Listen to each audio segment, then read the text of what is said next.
আসসালামু আলাইকুম, কেমন আছেন সবাই? আশা করি যে যেখানে আছেন ভালোই আছেন। আজকে আমি রান্না করবো বলে তেলাপিয়া মাছ।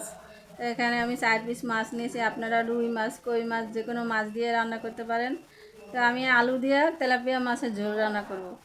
তো এখানে আমি একটা কড়াইয়ের ভিতরে তেল দিয়ে দিয়েছি। তেলটা দিয়ে এখন আমি মাছটা ভেজে নেব হালকা করে।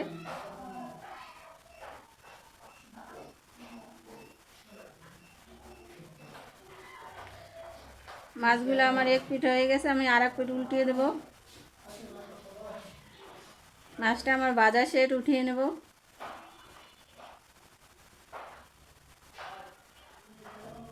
এখানে আমি 3 থেকে 4টে পেঁয়াজ কাটা দেবো। এখানে আমি আরেকটু তেল দিয়ে দিলাম।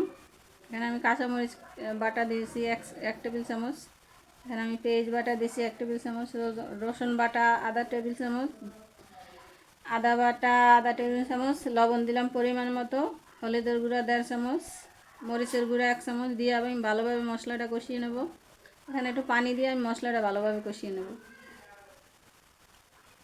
এখানে আমি 3টে আলু কেটে রাখছিলাম, সেটাও আমি এখন দিয়ে ভালোভাবে একটু কষিয়ে নেব।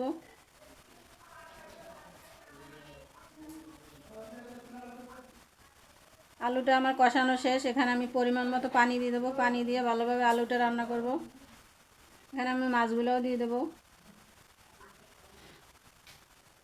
মাছগুলো দিয়ে আমি একটু ঢাকনা দিয়ে ভালোভাবে রান্না করব। এখানে আমি ধনিয়া পাতা কাটা দিয়ে দিলাম।